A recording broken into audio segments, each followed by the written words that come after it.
Welcome, IT changemakers, to the DEX Show with Tim Flower and Tom McGraw. Let's get into it. Hello, changemakers. Welcome to the DEX Show. It's our now customary, almost customary, year in IT end of year review.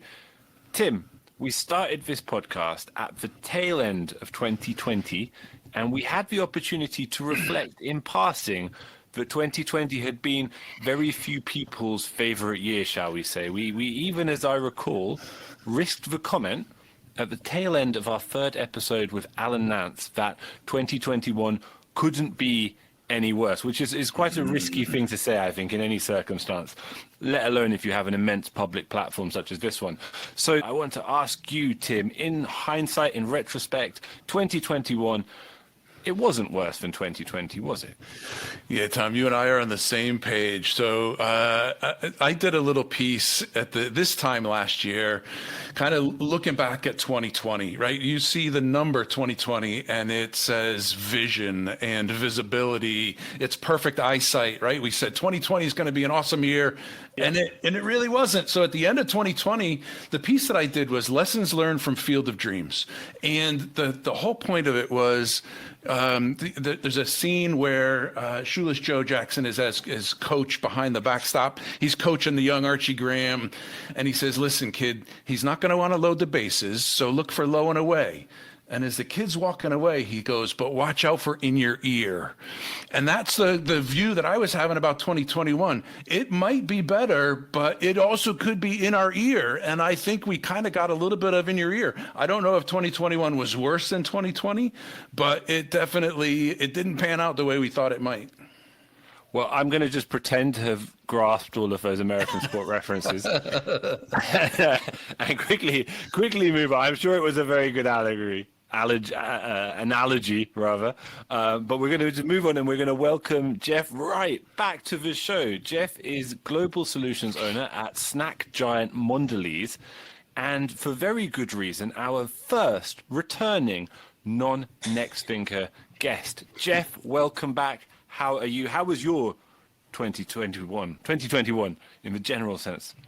Living the dream. I mean, we're all vaccinated in my family. A lot of vaccinations going out, dropping them from the sky. So it's really, this is the first time, like right now, that we have a lot of people that are in my family and friends. Every year I have a gathering the Wednesday before Thanksgiving with everybody that I know. We all get together because usually the Wednesday before Thanksgiving is, all the kids are home from college. Most people in the universe have off that day. So we all get together, we have a couple brews, we talk about how everything sucks. And last year was the first year that we didn't do it, and everyone was bummed. This year I was actually even planning having an outdoor tent, hazmat suits, Yeah. we were going to substitute vodka for, hand sanitizer, whatever gets you to where you need to be. But 2021 was up and down and around. And again, my son is 12. He just turned 12 in September. So the entire year, cause he's like a year behind almost, in the school, he was always just waiting. Everybody was just waiting to get vaccinated. So this is a big, awesome, conservatively awesome, cautiously awesome moment. We all know how 2020 was those days of, hey man, it's going to be 90 days, 3 months tops. It's going to be like the flu. And then here we are. Sure. So positive. Things are going positive. We're very positive. Excellent. And a lot of people I know it for a fact, they loved your first appearance on the DEX Show, Jeff. I heard about it countless times, mate. With your brilliant and voluminous 5 worst things about working in IT episode. Did you get any feedback? Were you recognized on the street very often following it? A lot of people that I've worked with and colleagues. There was a gentleman that I worked with at Parsons Corporation from, I managed him 15 years ago, and he said, man, there you go. He was like, how is it that you have still not changed? He goes, how does anybody in your field, in a career like yours, how is it that you are still the, jovial, throw in the word you want, energizing? How is it that you're still that same person? And I said, honestly, I've never had a filter. I have a filter. My wife likes to think I have a filter. I have a filter, but it's it's almost like a piece of that I forgot what that Greek pastry, phyllo dough. It's like a very thin, delicious filter, right? Like that is all I have. And people ask me that all the time. Like, are you like this all the time? I am. Got it. Like that's usually what I am. So I think it makes for raw podcasting talent, Jeff. I really do. Mm-hmm. Yeah, street cred, man. It was really cool. One guy actually told me, he was like, you were always a great mentor. And I was like, dude, don't have me put in that category. I'm like, I'm not, like, you don't want me as a mentor. Makes you sound a little over the hill as well, maybe. Hey? Yeah. Oh yeah. I'm like, I'm about to, God, I'm getting old, man. We're all getting old. We're all getting old at our desks in our houses. Okay, so we're going to move on now. We're going to move into our end of year review. We're going to be thinking about some trends across the year, good and bad. And we're going to start off with the big one, the obvious one perhaps, which is, Jeff, what for you was the defining workplace trend of 2021? Okay, this is going to be the bummer, the Great Resignation. Right. We're all familiar with it. And it's it is everybody I know that knows somebody that has left and gotten a new job, and it's only gaining speed. Like we were on, I mean, of all companies, right? Apple, right? Everyone's like, oh, Apple, like Apple's so cool. We're looking to actually incorporate Macs because of, the chip shortages. Apple's making their own M1 Pro and all the other stuff. So I was like, oh, that's so cool. So we had an account rep on the call just a couple days ago, and they're like, hey, your account rep, Bob, he's not here anymore. He left. And I was like, wow. With Apple for 10 years, loved working at Apple. The guy was always like high on the Kool-Aid about Apple. And I was like, no way. And they were like, yeah. I was like, well, so I was like, can I ask, does anybody know where he went? They were like, dude, Netflix gave him a 50% bump. Wow. And I was like, what? And they were like, yeah, Netflix threw him bales of cash. Amazon, bales of cash. I mean, the usual suspects I have been hearing. I have another close colleague and friend of mine that went to Amazon after the bank that I was at and just killed it. Like, so much so that it's interesting how many people go like, there's no way I'm worth that. What do they call it? The imposter syndrome. Quick to name it. Yeah, over here. Yeah, the imposter syndrome. Like, there's no way I'm worth $200K or $250K or $3 million. And these people are flipping the switch. They're interviewing, and without even going back and forth, these offers are coming over with just, here's. It reminds me of like the Monopoly guy, just like 2 sacks with dollar signs on it. Like, here you go. Here's Boardwalk and Park Place. Oh, and hit go, and you're good. And then the infamous thing is like, man, they're paying me a lot of money. They're gonna really slave me to the ground. They're gonna beat me up. And now these guys have been there months, and they're like, dude, it's like same stuff. Same heartache, same heartburn, same people, same stuff, same problems. Oh, management doesn't understand. It's the same stuff. But here's the catch. Now that they were at Hyundai dollars. Now they're at like BMW, Mercedes dollars. And does that buy you happiness? I don't believe so. But some people, it does. The infamous, like, money doesn't buy you happiness, but I'm always interested in trying it out.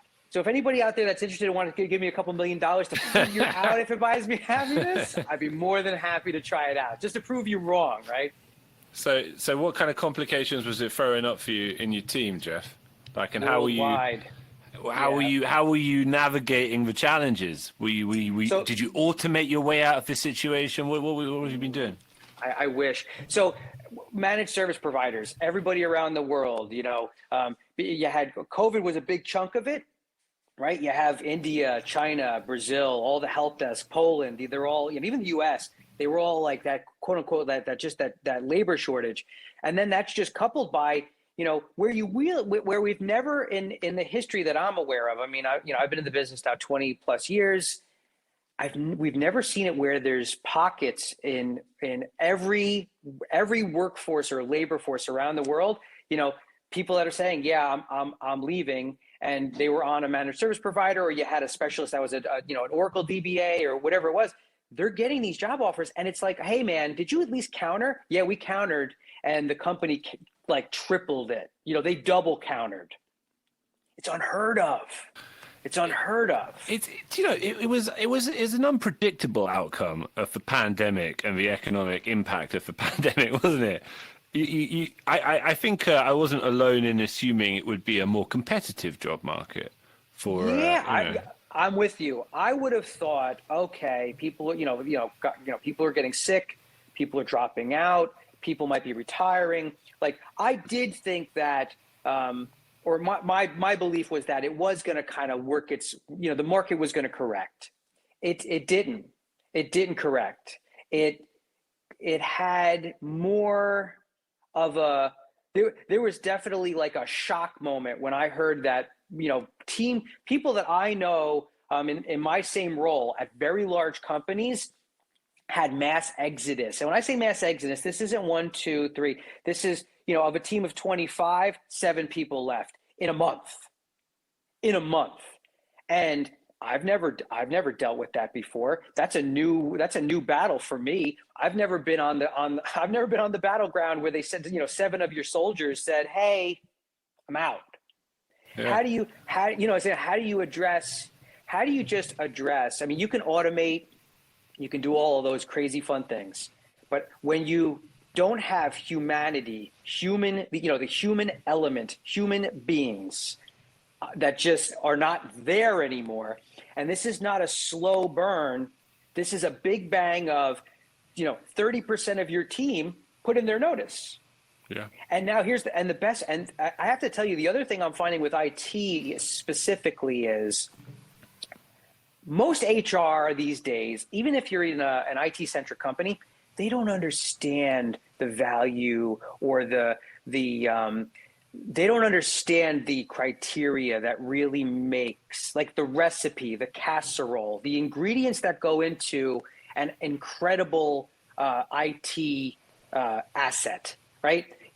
It's usually like, this guy wants this much. Yeah. He speaks incredibly to the business. He understands the stakeholders. He understands the problems. He understands the desired outcome.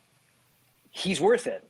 And they go, well, no, that's not what we're doing. We're looking for, the infamous, we're looking for an AWS senior engineer for $90K. Do you know any of those people? Yeah, I do.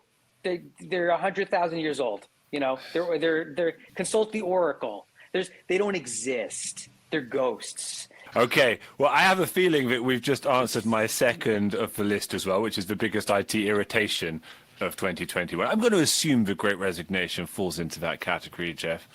It does, but if you want to go the Great Resignation, but if you want to go more technical, it was password resets, and it's still a burden. The whole entire universe, is how do I reset my password? I reset my password, it doesn't sync up on my laptop. I'm still logging in with my laptop with the old password, and now my 2F. I'm out of sync. Out of sync. I mean, good. I mean, I am blessed, and I am unbelievably blown away by the companies that shifted as fast as they did. You had some people on it. Some people were on Skype. Some people were still using Google Hangout. I mean, it was all over the place. But driving that home, and then of course finding out to accept the fact that. And we use the Teams application monitoring, but a lot of people were talking about how, why are we on 75 different versions of Teams? Couldn't Microsoft figure this out just a little bit? Couldn't they? Oh, what do you mean I can't control the rollout? Oh, Microsoft does it for you. Yeah, well, I like, wait a sec. If this is a stable version, why are they going to update the entire planet? Which still, I mean, to this day, it's still that way, And many people that haven't logged in or they signed out, and before you know it, you see this 75-page long list of versions of Teams in your environment. And Microsoft is well aware that, oh yeah, these 55 versions stink. if not more. So passwords in Teams, the evolution of Teams and password, that was the ulcer-inducing fun that we had for this year. So Jeff, let's hit on a couple trends. And in my probably longer career than I am willing to admit, I've seen quite a few scary workplace trends. I'll give you a couple. So we had one, VDI looks really cool. Let's move every single desktop to the cloud. I want all terminals are only $100. Right. I want 30,000 desktops in the cloud. How quick can we do that? I don't care if it costs too much. The other one was laptops are too expensive, so let's stop buying them. Nobody gets a laptop anymore. And then the last one, the inverse is, oh, hang on a minute. We need business resiliency. So let's give a laptop to everybody and make them take it home every night. So it's the illogical, scary trends. What did you see in 2021 that felt illogical or scary? It's funny, sending people desktops to home. Like that was right. Like, oh, I'm only on a desktop. Okay, take it home. Yep. Tuck it under your arm. It's all color coded now. It's all fine. You can just plug it in. That really was you're being serious. Like that was the wait. Like hang on. But what if I have to come into the office? I don't have my machine. I mean, that was a legitimate. April, May of last year. That was the good news is some of them were small form factor, right? The small form factor. Yeah. But it was like, hey, we have 5,000 employees that work off of desktops. It's always like accounting. There's always like, the interns, whatever. So of course the hardware shortage was tough too. But those captains of industry calls of like, so what's the big deal? Tell them to, unplug their desktop. Grab their monitor. They're only 20-inch. Throw it in their cars and take it home with them, right? And I have to tell you, legitimately, when I first heard that, it really was like, dude, this guy's funny, right? Yeah. This guy's hilarious, dude. This guy's a jokester. I'm gonna like this guy. And then it's like, okay, so how do we do it? And I'm like, so this guy's okay, all right. It's not a joke. We crossed that. It's not a joke. And how many people? It's interesting. Like the joke of the month was how many people that I know got expense reports for new pants or a ripped shirt. Right. And it's like those are real things where you're like, why? What do you mean? Yeah, somebody went to unplug their desktop. It was really dirty under their desk. There must have been grease. They were pulling it out of a factory location. They had to pull the plug. They ripped their shirt. The infamous. I always love it too. It's like they just happen to be wearing a $150 Brooks Brothers shirt that day. Right? or the ordering of a new monitor. Wait, hang on. We don't support two monitors. Oh no, you don't understand. I dropped it on the way to the car. Well, at least it wasn't a 21-inch CRT. You got it's not that hard. It's not that bad. But the and I look, I respect and appreciate none of us dealt with this before, unless I don't know, were any of us alive during the Spanish flu? Like what was the equivalent, right? Bring home your knitting equipment. I don't, but if none of us knew what to do, so there was a lot of bad ideas. There was and there was a couple good ideas. I mean, COVID had an incredible impact on a lot of different things, but I think a lot of people haven't looked at the positive, which I think ties into one of those last questions you have. But just a super segue, the positive impact of this. How many people I knew hated video? Hated video. How many of us went to Teams, never turned video on once? Now, if I like, and again, the office acceptance, the evolution, I really wish, and I'm sure there's people out there on YouTube that have done it or offices that have done it. I'm always bummed that I didn't do it. But the evolution of, I enjoy dressing up, sharp shirt, sharp sports jacket. I like to be polished, right? That polish was like December, January 2020. Geoff Wright, come like the summertime, I'd still wear a collared shirt for stuff. Then I found like V-necks are okay. And then so many people that would have video on, it was like the SpongeBob SquarePants Yes. pajamas. You know, like, I mean, straight up. How many mornings have I taken calls with my boss and many people that are senior people that, you know, my hair's like sideways. I've got like the sleep marks like on my face, and nobody cares. Nobody cares. Can you do the job? Yes. Are you here to do the job? Yes. You know, do you have sleep marks on your face? Yes, but so does everyone else. Right. You know, pantyhose stuck to your shirt. Who cares? and it's really embraced that, you know, the idea of those senior leaders now that join the calls with the Who Farted t-shirt on, with that, you know, the holy t-shirt with a couple holes in it. You know, it's been washed like 9 trillion times on like a old school washboard, right? Like by the river. It's just been worn to death. So that's my. Is that a dressing gown you're currently wearing, Jeff? Just, you know, dude. So this is one of my favorite. So anybody that loves The Big Lebowski, yeah, it's a dude-esque, actually. Dude. Yeah, it's the dude, man. It's the dude. I have the dude sweater, but the dude sweater is The Big Lebowski's sweater, and I own that sweater, and I love that sweater, and it's a Pendleton, and it's wool, and I will tell you, it is warm as it is cool, and it will get you to 1,000 degrees. This, on the other hand, this is almost like my dude sweater. It's navy blue, and I don't know what it is. I have fallen in love with navy blue. It's a regal color that is. It's not black. Everyone wears, you know, 90 shades of black, and I do too. I'll get, you know, like emued out every once in a while. But this thing is so comfortable.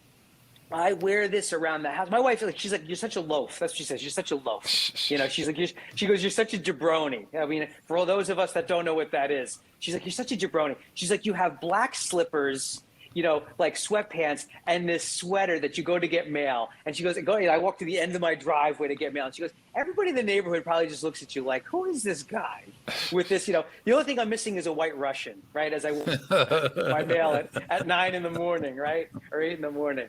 Excellent. So let's take a brief pause in our consideration of these wider trends in the industry to ask you, Jeff, what was your biggest workplace achievement of 2021? And if it involves some kind of heavy emphasis on next think, we won't be mad. Just we won't hold it. We won't hold it against you. Is all I'm trying to say. So we're moving to the cloud. We're moving to Next Think Experience. I am probably one of the most positive people you will ever meet. I'm always looking at it as, you know, I'm also pragmatic, and I'm also pretty much, you know, I'm a very, you know, glass. When you say glass half empty or half full, I just pour it in a smaller glass. You know, manage your expectation. You know, if the glass is this big, you can easily make it look full or overflowing, right? But my idea is just, you know, get it to a point where people understand, okay, yeah, there's going to be bad stuff. Of course there's going to be bad stuff. But you know what? There's also going to be some stuff in the middle. And hey, there's also going to be some stuff where people go, you know what? You migrated to Teams in 2 months. You know, you took care of everyone with VPN, you know, the security stuff. Everyone went home. Everybody went home. If you had 100 employees, it wasn't a big deal. If you had 100,000, Yep. People don't understand. You know, we didn't have, like most companies, we don't have, what do you think, we have 5,000 IT employees? Like we have 10,000, like guys just sitting on the bench going, oh, we're doing that Teams project now? Yeah, sure. We have 500. Put me in, coach. Put me in, coach. Yeah, put me in. I'm ready. I've been sitting here doing nothing. I have a whole project plan ready.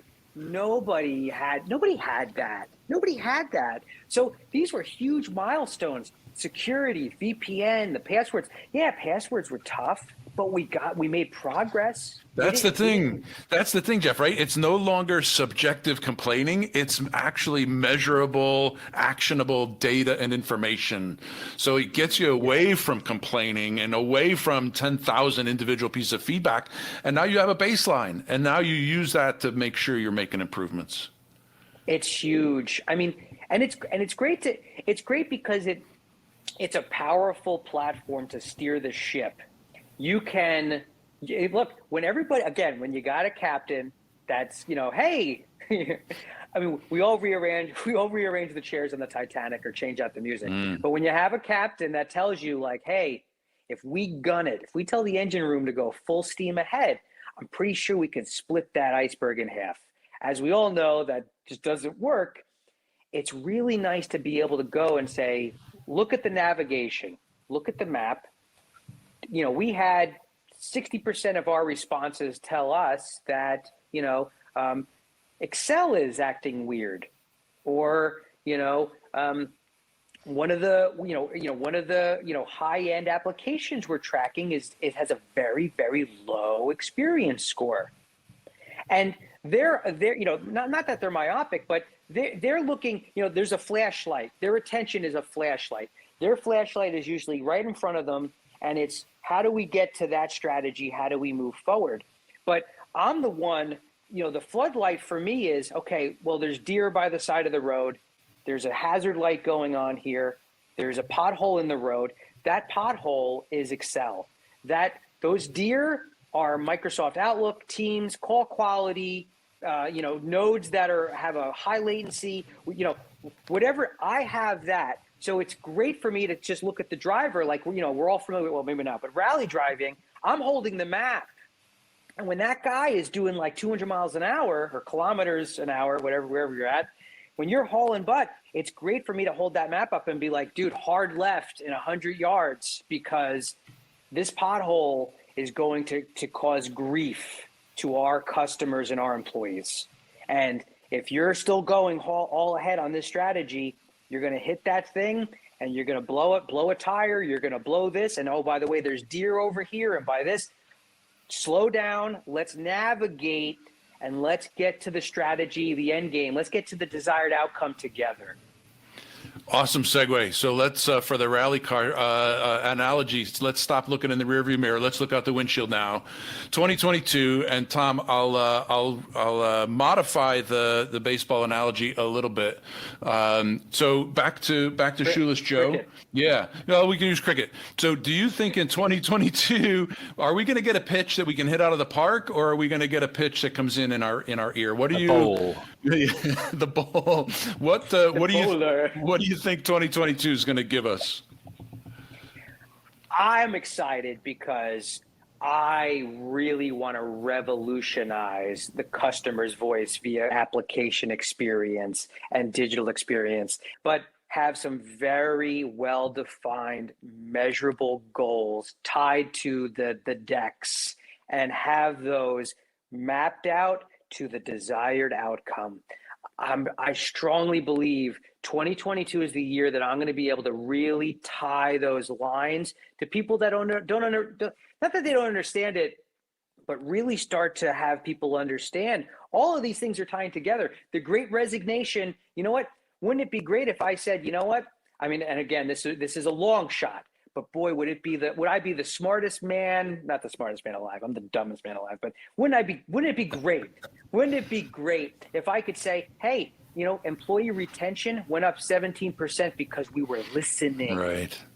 We were listening. Like, of all the people that I know, word on the street, right? Water cooler talking to the head grapes.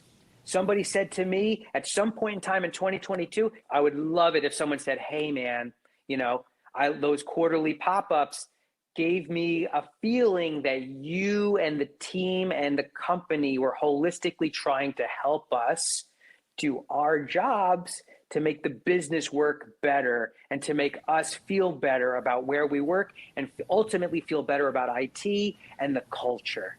What a home run without would that a doubt. be? Yeah, so 2020 was the year of seeing and of vision, and I guess 2022 is the year of listening and hearing, right?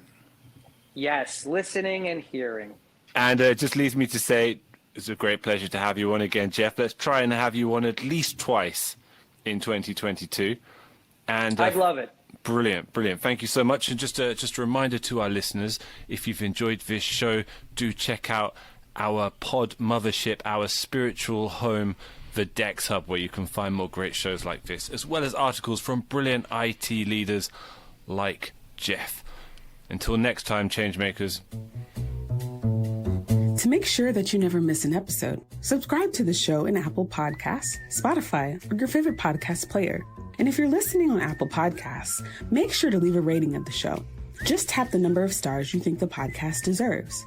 If you'd like to learn more about how NextThink can help you improve your digital employee experience, head over to nextthink.com. Thank you so much for listening. Until next time.